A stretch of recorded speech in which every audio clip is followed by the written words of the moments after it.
Today we're going to be talking about this tape measure. Now you're probably wondering, Joe, you do a lot of videos on tax planning, retirement planning, estate planning, and investment planning. What does a tape measure have to do with any of this stuff? No, I'm not building a house, although my dad used to build houses and my dad has a lot of rental properties and he does a lot of that type of work. And so growing up, I use this tape measure quite a bit. And those are some of the years that you're taught how to work hard. You're taught a work ethic. You're taught how to get things done. And I always enjoyed tape measures because I just love numbers, as you can see with these videos here. And so in today's episode, we're going to talk about how this little tape measure can relate to you in your retirement. And so oftentimes we get people who come and see us who are around age 60, 65, and they're either in or near retirement. And now we don't get too many people that come and see us who are 20 or 30 years old because we specifically serve those who are in or near retirement. And so because of that, you have to be invested differently than when you were younger, than when you're in or near a retirement. And you have to think about the concept.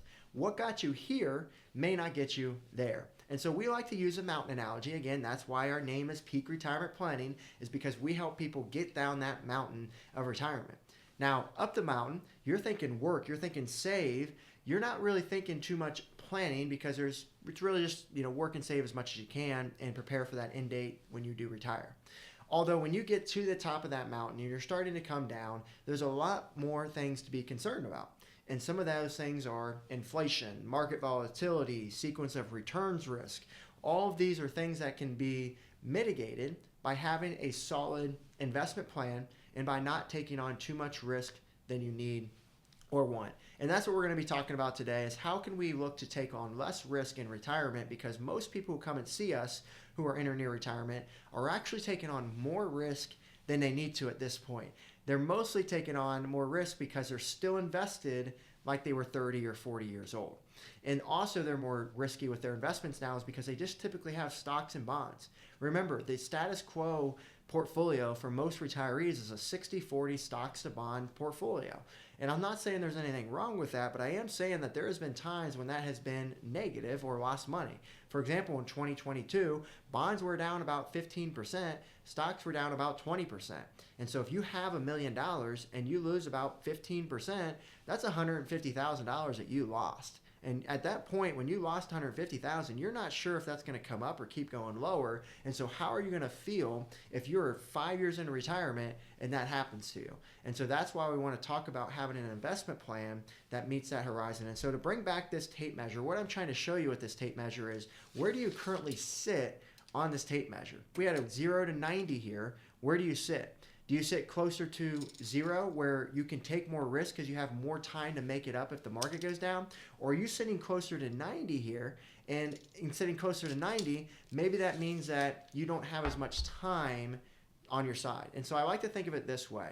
When you're working, and let's say you're on the one side of the tape measure and you're 30 or 40 years old, well, if the market goes down, that's only one loss. And the reason why it's only one loss is because you're not taking any money out. And what has everyone always told you is the market will come back over time. Just wait, and it'll come back. And what's been the case? That has been absolutely true, and I agree with that. Now, here's the problem, though, when you're in or near retirement is, well, now you need to start taking money from your investments. And so if the stock market's down once, that's one loss. But then you have to take out money in retirement from your investments. That's two losses.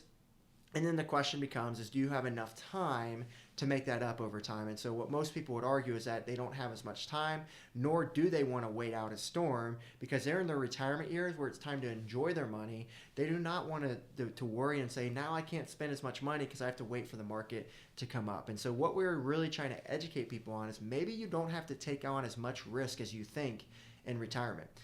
Understand with more risk comes more return, but do you really need a high return at this point in retirement? Most people that we see who watch these videos have done a great job up to this point, and they have enough money.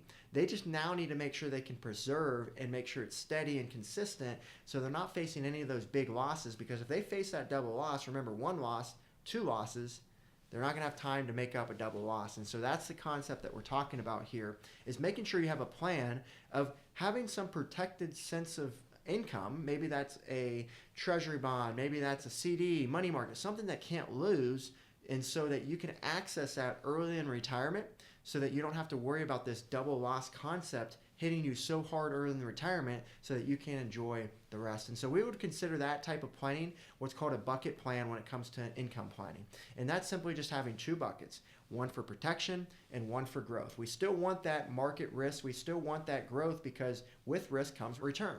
But we have to make sure that we don't need that money within 5 or 10 years, because if the market's down, then we have to go access it. And so we need enough time in the protect bucket to protect us and buy us time in the market if we are going to invest that way. And so that's what we really like to educate people on. And just to understand, run a calculation for your current situation. I'm going to assume that if you've done a great job saving, you may not need a double-digit return anymore. I would say that if you want to spend and live on what you need to, you may only need a 2 or 3% return to get to where you need to go. And so why are we taking all this risk if we don't need to? Do you want to have bigger barns when you pass away, which could mean that you maybe fail? Or would you rather just have consistent, safe, secure, and just don't run out of money? And so that's the main question that you have to ask yourself here today. And so I hope my tape measure analogy can make sense of you. But just remember, I think this tape measure is more of an analogy of showing us, where do we sit on the scale. I think it's a resemblance of the hard work that you've had over all these years. Remember my story with my dad. So many years since I was 5 years old, working with my dad and doing all that work, and now you're in retirement with all that work that you've worked so hard for. You've worked hard the last 40 years. We don't want to just make sure that it can just go away. And so that's the whole point of the video today, is make sure we're not taking on too much risk than we need to in retirement. Make sure you're living that peaceful and that comfortable retirement that you deserve and that you are looking for, is what I can imagine. So with that being said, we're going to wrap up the video today, and we'll see you on the next one. Hope you enjoyed the video today. As an avid viewer of this YouTube channel, we would like to offer you a free copy of our new book that just came out called I Hate Taxes. So if you would like a free copy of this, then go ahead in the description below. You'll be able to click on a link to get that free copy of this new book, I Hate Taxes.